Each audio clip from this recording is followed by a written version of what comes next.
परमेश्वर धर्मी को परखता है। ध्यान से सुनना, अय्यूब को देखा, शैतान स्वर्ग के गेट पर जाता है। जब एक मसीह, एक पापी व्यक्ति उद्धार पाता है तो उस समय वो गेट पर जाता है और वो बोलता है ये चर्च में इसलिए आया है क्योंकि इसको लालच है, इसको पैसा चाहिए, इसको चंगाई चाहिए, इसको बरकतें चाहिए, इसको घर चाहिए, इसलिए आया है। इसलिए वो परखता है। उसने कहा जा, कहता मैंने बहुत लोग देखे हैं, लेकिन कहता है ये मुझ पर विश्वास करते हैं, लेकिन एक व्यक्ति है जिसका नाम अय्यूब है। हालेलुया। कहता है उस पर मैं विश्वास करता हूं। कहता है कि वो दुख आए, बीमारी आए, कर्जे आए, कहता है वो करा पलट कर देखने वाला नहीं है, वो भी बच्चों को छोड़ देगा लेकिन मुझे कभी नहीं छोड़ेगा। और उसी समय 5 तरह के अटैक करता है, उसके फाइनेंस पर, उसके पशु पर, उसकी हेल्थ पर, उसकी फैमिली पर, उनकी मैरिज लाइफ पर अटैक करता है। यही 5 तरह के हमले आपकी फैमिलियों में होते हैं, लेकिन वो व्यक्ति पास होते हैं जो परखे जाते हैं। अगर आपकी परख नहीं हुई तो परमेश्वर भी आपके पास कभी नहीं आएगा। याद रखना,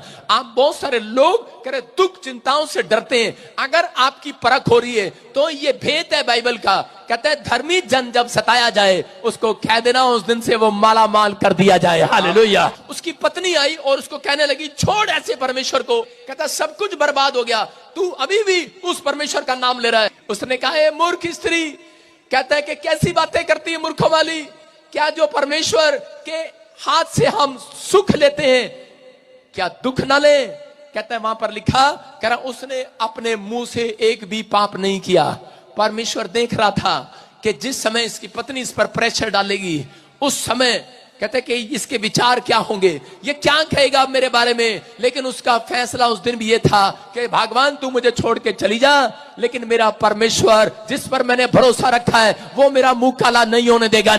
उसने भरोसा रखा परमेश्वर पर और थोड़े दिन के बाद, परखने के बाद परमेश्वर ने उसको इतनी आशीष दिया। यूरोप में 30 मैं कह रहा हूं कंट्रियां आज की डेट में आती होंगी, 28 कंट्रियां आती हैं। कह रहे हैं कि उस 28 देशों के बीच में केवल एक आदमी ऐसा था जो सबसे धनी था, उसका नाम अय्यूब था। हालेलुया।